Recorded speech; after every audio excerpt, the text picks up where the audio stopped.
We're back at Mon Ethos Live here at Mr. Olympia, and we have a house full here in your living room, Tito. Right. I have a question for you.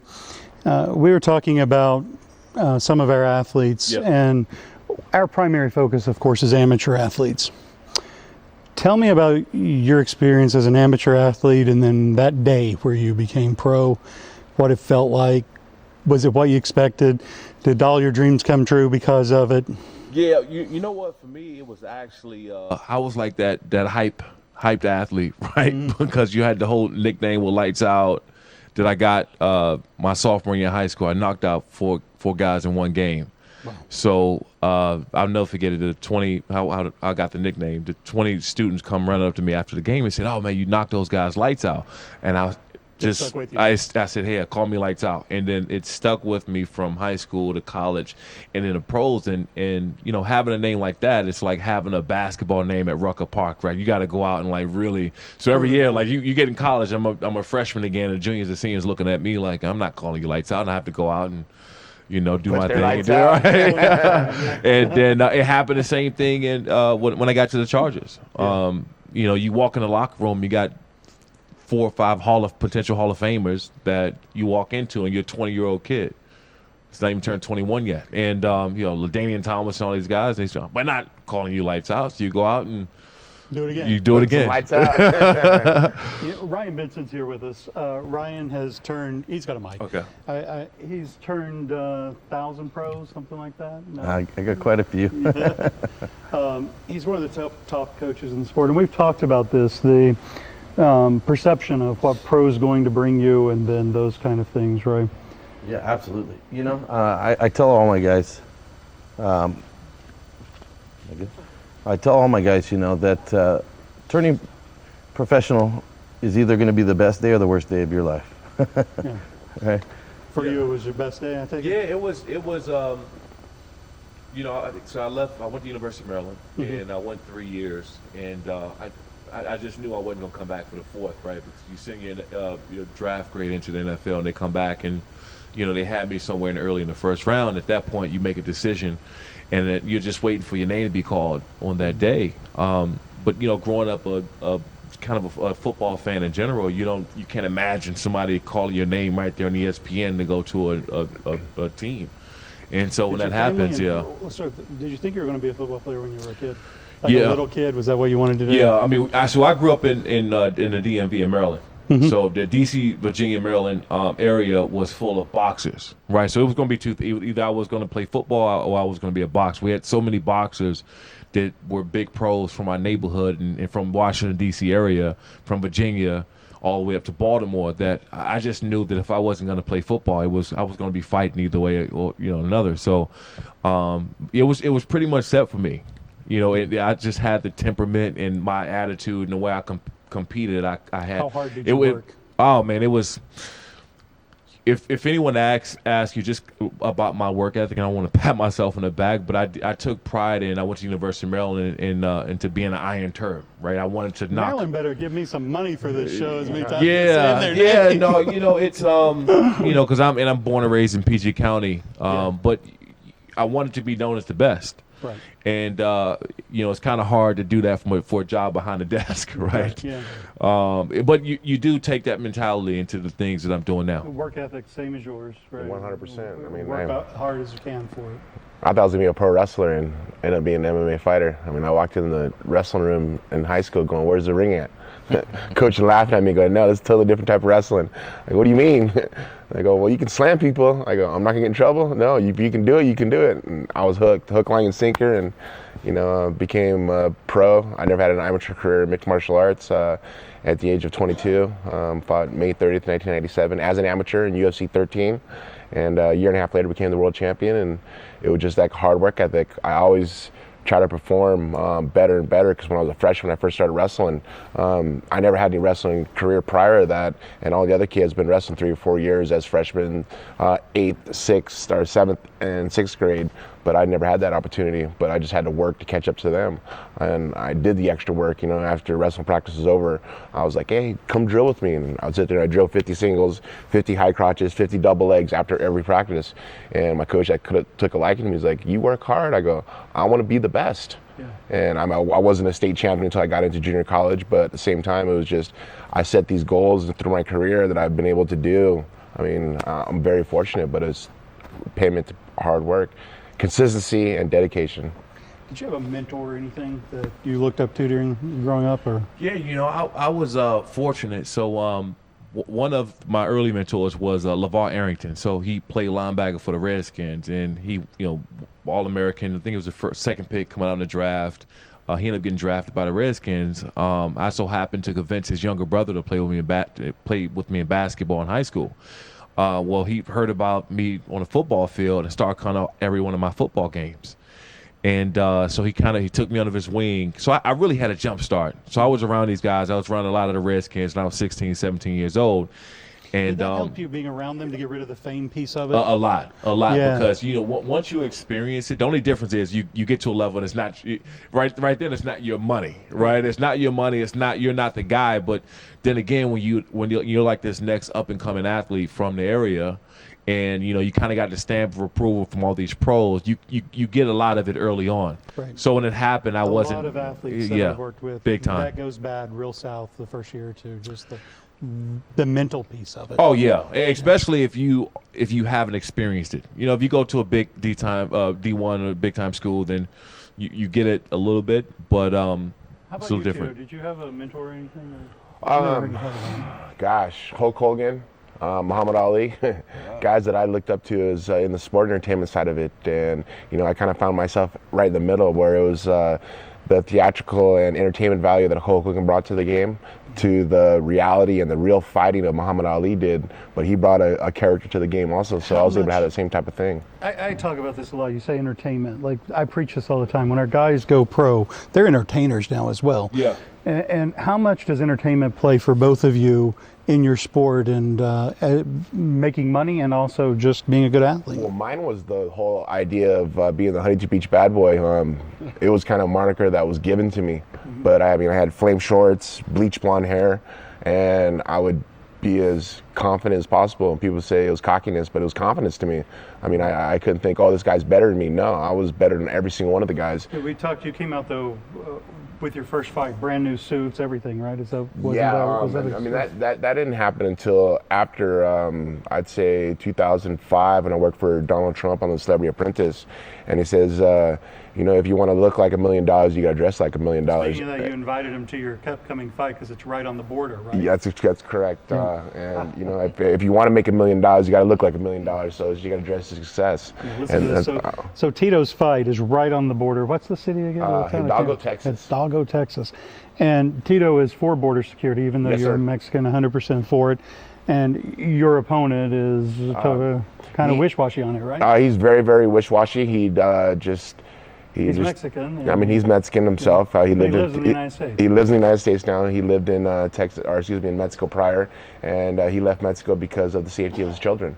But he wants open borders, and I don't understand that. This fight's a pretty big fight. It's a big fight, but at the same time, I thought I'd make it a little bigger by offering my light heavyweight championship belt. He's a former WWE heavyweight champion, and I've always wanted to be a WWE heavyweight champion, of course, as a kid. So I took a challenge to him. I go, you know what? I'll put one of my light heavyweight belts on the line if you want to put your heavyweight belt on the line. And he said, cool, I'm in. And so seemed like a fair deal to me. Yeah, I want to walk away. It's a little bit of a sales pitch, but still at the same time, I'd like to have a heavyweight championship belt from WWE. You have a few more belts than him. Yeah, I have 5 championship belts, but I'm willing to put one on the line and make it interesting, make it worth fighting. And I like to say, when Shawne was talking about people getting paid the $5 million or the millions, and it's really not about the money when you step in the cage. When I step in the cage and fight, it's no longer about the money. It is right now. Right now, 100%. Now until making the weight. You have a job to do. When the train, I'm getting paid to train. But as soon as I make the weight class, it's no longer about the money. So for all those sponsors that we're getting for you, it is about the money. Don't think I go differently for the about that. sponsorship. But it's funny when you're in the cage, you're not thinking about sponsors. Then you got them on your trunk and stuff like that. But you're not thinking about, if I lose, the sponsor's going to be mad at me. No, you got them. You obviously you're thankful for the support, because without the sponsors, you can't do a lot of things. But that guy across from you don't give a damn about your sponsors, and you know. I mean, at the same time, the sponsors, they're backing me because of my name, of my career of 22 years, of everything I've done, and I've done it the right way. My name's huge, so and we've worked with several athletes. We worked with you initially just to go to some of the shows that we sponsor, because we saw you as somebody who has done sponsorship right. A lot of guys on social media influence now, especially in the bodybuilding community, they have this huge influence as physique bodybuilders. Everybody that watches football doesn't buy footballs, right? Everybody who goes to these bodybuilding shows tends to buy something related to fitness. So there's this influence that they have. But with sponsors, they tend to think sometimes, well, as long as I just show up and take a picture, that's it. But you both, I'm sure, have had great sponsorships because you add value that go both ways, right? I mean, that's key. You know, like for our league, for Lights Out Extreme Fighting, I mean, we got great sponsors. Shout out to Limitless, and the sponsors. And they're a sponsor of Mr. Olympia. Yeah, exactly. I just came from their booth over there. They're killing it right now. Great. But what booth are they in? Do you know? Is it over there now? Yeah, it's 112, I believe, or something like that, in booth 112, and they've been with us from the start. From Lights Out. So you're appreciative of that, right? Because you can do more with the sponsorship, obviously, as you know. Without Limitless and the people coming aboard, you kind of like have this steady like cross. But now you get the sponsorship, you can do more. So they're definitely important. But when you're an athlete, right, and your job is to go in and compete, you put it on the trunk or do whatever you got to do, but you go in and compete. That's it. You don't think about that. You know, I was with Nike my whole entire career. Right, I'm not thinking when I'm on the field how good my Nike swoosh look on when I'm playing. I'm not. Right. You will go out there to compete. Absolutely. Entertainment value for yourself, though. What things did you do to be an entertainer? You know, the funny part is since my nickname was Lights Out, since whatever, and I created a sack dance. A Lights Out sack dance from it. See it? Yeah, I just walked Olympia for 3 hours. I'm good. But you know, to me, as you said before, it's entertainment. At the end of the day, Sunday is, you know, you walk out there and there's 70,000 and millions of people watching. Yeah. They got cameras, you know, all over the field, flying from the skies. It's a movie set. It's one big movie set, and you want to put on a show for the crowd, for the people that's paying their money. Sure. And you know, for me, having a Lights Out dance is kind of putting something that somebody can automatically remember what I did, right? So you see that. I mean, I walked in, as I'm walking in here, I see people like kind of flipping their switch on the way in. I always think it's still cool, but you put it to something and it became entertainment. Well, mine was doing a Gravedigger. I did a Gravedigger after my fights. Yeah. So when I was at the Chargers game just recently, I did this stomp. I did the Gravedigger. I grabbed the Colts, put them in the grave, put them out, and I gave them the switch after. And you're forgetting your thanks, man. I wish I would have seen that. So you can go actually on my Instagram, Tito299, and on my YouTube. We just posted it for this week. Okay, I'm gonna check that out. Yeah, check it out. I saw you at the game, so yeah. It's a dedication to you. I can't wait to see it. You also used to have different sayings on your shirts when you. Yeah, also every one of my shirts either come out talking smack on my opponent, and then it was just I had to kind of flip a switch of just making more about for the support and the stuff that I've gone through to make it to the fight. I've gone through some major surgeries at those times where I just, it was great sacrifice comes with great reward through my life, and one of my shirts had that, and it was just things that I've done that after a fight I had to. People don't understand was why do you put that shirt on? It was just something that was in my mind that got me to that fight, to get in that fight, to make the way, to make the camp go through. To win, lose, or draw, but I still gave my life and soul when I came out to fight. You know, I've always fought my butt off every time I fought. Take a few minutes, tell us what you got going on now, Yeah. and how people can find out about So it. I have we have our MMA league, Lights Out Extreme Fight. You can find us at lightsoutxf.com. Okay. And we're the next big up and coming promotion. You know, we're the next legit thing. And next weekend we'll be at Commerce Casino. So if you haven't got your tickets yet and you're in LA, lightsoutxf.com. We'll add all that to our feed here so people can. You got it. Thank you. And I'm sure social media everywhere and all of that as well. That's great. Guys, thank you so much for being here. I really appreciate it. Thank you to our sponsor as well. We've had a lot of them. This is being brought to you by Evo Life Apparel and Expedia. Evo Life is a company out of Japan that you're sponsored by. Yes. And really nice guys, also competitors themselves. Check out Tito's page. You wear the stuff. It's not even. No, it's all my training stuff that I get. I mean, of Yeah, course, your Punch kids wear Athletics is my company, but we were able to work a co-promotion deal. So my kids dig it. They know my oldest son Jacob. He's like, Dad, I got shirts to wrestle in now. It's not a problem. It's actually fits me really, really well. So yeah, I saw him on the your boat the other day doing some little dances on the top of the. We try to do some things with the kids on the boat, man. And I just try to be a greatest dad I possibly can be, you know. For those of you who don't know, Tito's better at fishing than fighting, and he's a damn good fighter. So. True. But, I mean, you guys watch my episode that's on YouTube. We went out and you can see all the bluefin that were all around my boat, and not one of them could bite, and it was the most frustrating thing in the world. But, I mean, that just once again goes back to hard work and, you know, just or go to being his persistent. Instagram page and learn how to cut up on a fish. Yeah, fillet and bluefin too. I've been doing that for a while. So. Yeah. What's your Instagram? It's at Shawne Merriman. Perfect. At Shawne Merriman. Check me out. All right. So, and of course, Expedia. Thank you, Expedia. We all travel. I'm sure we all use it. We love it. And we're going to do that. And then we're going to follow up with a little bit more of some backstage at Men's Physique right before we get ready to go over to the main stage. Thank you, everyone, for being part of this today. And we're going to wrap up here and head over to the main show. And then you'll be able to catch us live on our Instagram at the Stratosphere, the top of the Stratosphere. We've rented the entire top floor for our athletes. Everything you can do all day long, ride all the rides. Dude, you gonna jump off the top? Okay. I don't know about that. No. I'm afraid of Ryan heights. said he would do it. Yeah, right. Ryan, you said if we had 100,000 followers, you would either let Tito punch you in the stomach or jump off the top of the Stratosphere. I'll jump off the Stratosphere. All right, we'll see you at Olympia. This is the couple who wanted to get away, who used Expedia to book the vacation rental that led to the ride, which took them to the place where they discovered that sometimes a little downtime can lift you right up. Flights, hotels, cars, activities, vacation rentals. Expedia, everything you need to go.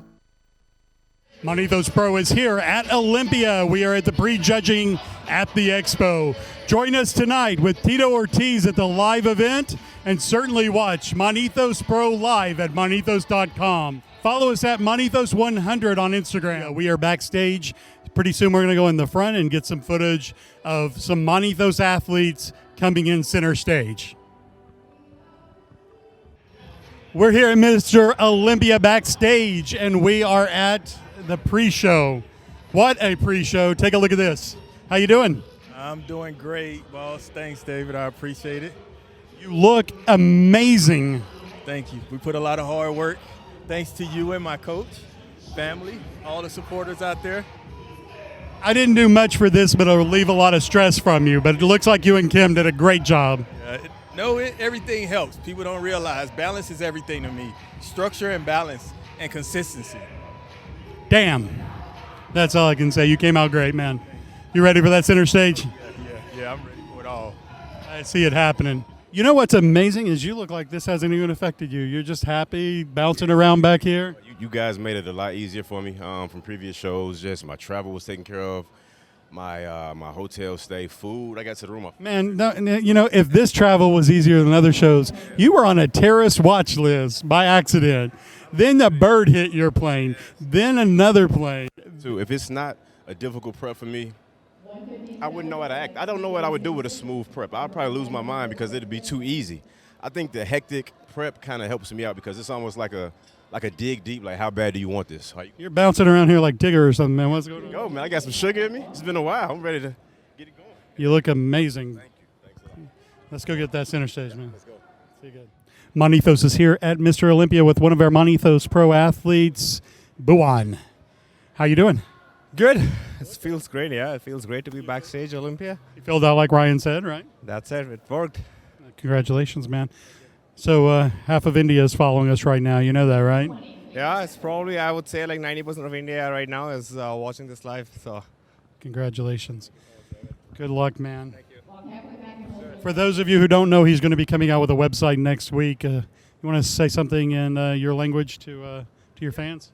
तो अगले हफ्ते मैं अपनी website launch करने वाला हूँ coaching के लिए और कोचिंग के साथ साथ ई बुक होगी जो वीगन ई बुक मैंने प्रॉमिस करी थी वो we gonna launch it like in 2 weeks but website next week launch होगी और उसमें कोचिंग में I M gonna have 20 to 40% off तो जो लोग भी अभी कोचिंग के लिए साइन अप करना चाहते हैं right after Olympia I am gonna get clients to make sure keep a look out और इट्स टाइम टू वर्क मेरा गोल इस साल का अचीव हो चुका है and now I want to help you achieve your goals. So let me translate for you.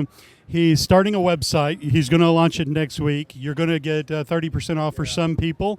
And what else was it you said? I missed All new clients. So I'm going to be taking at least 20 clients because I have not been taking on any clients for the last 3 months. So, the sooner you get on it, the more you save and the faster I can work with you. You didn't know I spoke your language, did you? Yeah, no, you didn't. This is one of our athletes, Dean. I'm doing good. We're at Mr. Olympia backstage pre-show. We're not going to spend 1 second more with you, but good luck. I really appreciate it. You look wonderful. Deep breaths, relax. And we are with Corey Morris. I feel good, ecstatic. Been waiting for this day forever, so ready to go. You look really good, man. What have you been doing to get ready? Just relaxing, really. It's hard to do that in Vegas, but you got to just, sit in the room, eat. This is your first time at this show, right? Yeah, first time. So, hey, dream come true. Taking it all in? Oh, yeah, I'm taking it all in. Plan on being back, so, break, get my feet wet. You look great, man. Thank you for coming by yesterday with you and Ryan. Ryan's your coach, right? Yeah, I've been with Ryan basically ever since I've started competing. I had one coach early on, but then just a few months later I found Ryan. I've been with him for years now, and from a guy who didn't really have any aspirations in this sport, and now I'm here at my 5th Olympia.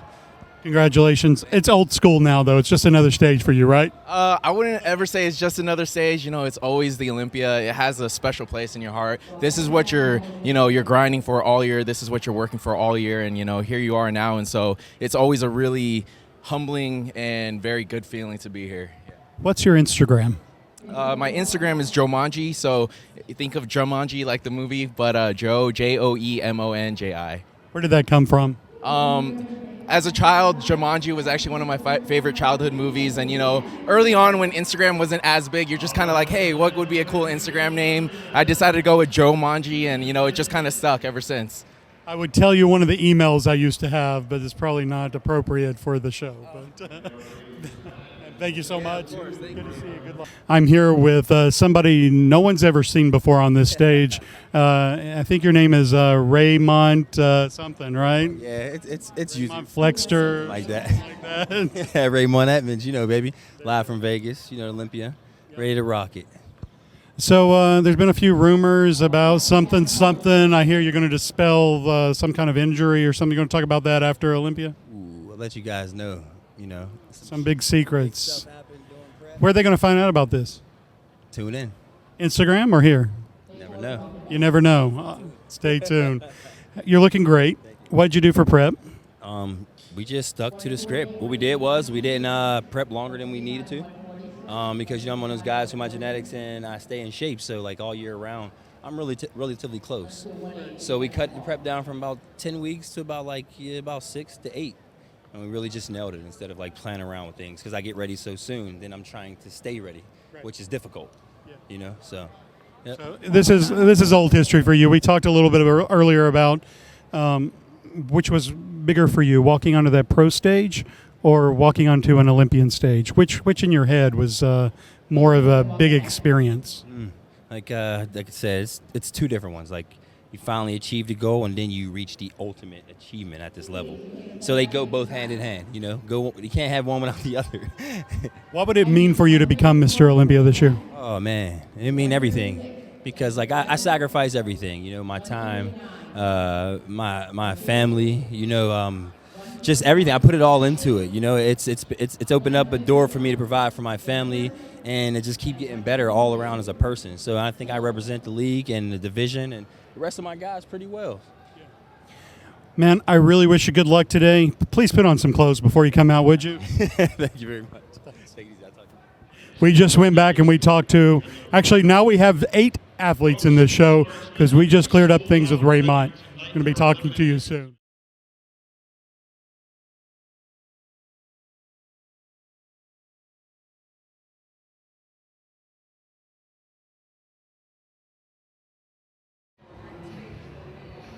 Tangi here, and I am at the Olympia Expo, and all day today we're going to be interviewing all kinds of people from the industry, and I happen to snag a good friend of mine. This is Jay Jung, and I know him from back in our days in South Carolina. He's been in the fitness industry for a long time, and today actually he's the owner of one of the biggest gyms in Las Vegas where a lot of IFBBs are present.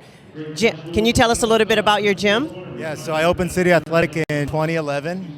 And I've had the honor and the privilege of hosting the best athletes in the world every year. When Olympia converges on Las Vegas, we host the photo shoots, the athletes, the events, the workouts, which in turn draws the fans, which is another honor of mine, is to host all the fans that are in town. We recently opened Dragon's Gym on the east side of town, and then literally last week opened Kilo Club, which we haven't even unveiled yet, but hopefully by the time the event comes around next year, we can host everyone at all 3. Jay, that's fantastic. One thing that I really appreciate about what you've always done is he's always given back and found a way to support the industry, because we're in a niche industry where when it comes to gyms, a lot of the general population, they think we're a little freaky, but it's hard to find those gyms that will provide a home for IFBB pros and for fitness enthusiasts and for trainers. And every time you walk into one of your gyms, you feel like you're in the bodybuilding culture, which is really special because it's not everywhere and it's hard to find. And so your gym chains are the ones I always think about when I send athletes to Las Vegas. If they want to go somewhere to prep, this is where they're going to feel most comfortable. So absolutely. Jay, we thank you for everything you're doing in the fitness community, and it was great running into you again. Good to see you. We are here at the Olympia Expo, and the fitness just got done doing their pre-judging physique round. This is when they come out in their 2-piece and they get assessed for their physiques, and this is going to be 33% of their score, and then tonight they're going to come back. With me right now, I have one of my favorite fitness competitors, Missy Truscott. Now, Missy just got off stage doing the pre-judging, and I want her to talk a little bit about how she feels about her physique. Hi, Tangi. My physique, I feel like I've trained really hard this year, and I'm super excited to be here. We've made a lot of changes with my weight training and cardio, really upped everything from the Arnold's until now. So I've made the improvements, and I'm just happy to be here at the Olympia and just showing everyone what I can do. Yeah. Now, Missy, I saw at the very end of the prejudging that she made it into the top call-out. So there were 4 women on stage in the call-out, which means that her physique is probably going to score 1 through 4, which is great going into the night show because all she has to do is do the kick-ass routine that I know she has, and she could be in that top 3 spot ending up for tonight. Now, Missy, in addition to competing, you've had a lot of exciting things going on in your life, which includes getting married. So tell us a little bit about Matt. So Matt is my husband, and we got married on June 13th, so very recent. We went to San Diego. Beautiful, beautiful wedding on the beach, and I couldn't be happier. He's my #1 fan and supporter. He's great. He pushes me every day to be the best I can be. So awesome. In addition to Matt, you obviously have a dream team of professionals that you've solicited to help you get to where you are. Tell us a little bit about that dream team. All right. So my dream team consists of Tangi Johnson, Bridgman. Shameless plug. Just kidding. So we've been working really hard on my routine, upping the skills this year. I've also worked with Ashley. She's another IFBB fitness pro down in Texas. And handstand balance master guru, Steve Atlas. He's up in Washington with us. You do a lot of work with him too, right? Yeah. So he's the man. He's great. So I have a team of people really backing me this year, helping with everything. And I want to talk a little bit about Ashley because I worked with Ashley as well. Ashley is one of the best music choreographers for fitness competitors because she is a pro fitness competitor, so she knows the division, she knows the sport, she knows what's going to make the difference, and I feel like she goes above and beyond. So tell us about one of the ways she's going above and beyond, which I think you guys are going to go take care of right now after this interview. Right. So with the fitness routine, you have to make sure that your costume is like on point. So Ashley is actually going to take my shoe covers and kind of tailor them a little bit to make sure that they're perfect for the night show. And these are the little details that people don't realize that we're dealing with all the way up until hours before the show. Missy, we're excited for you. We wish you the best of luck, and I have a good feeling you're going to come out on top tonight in that top 3. Thank you, Tanji. Thank you, guys.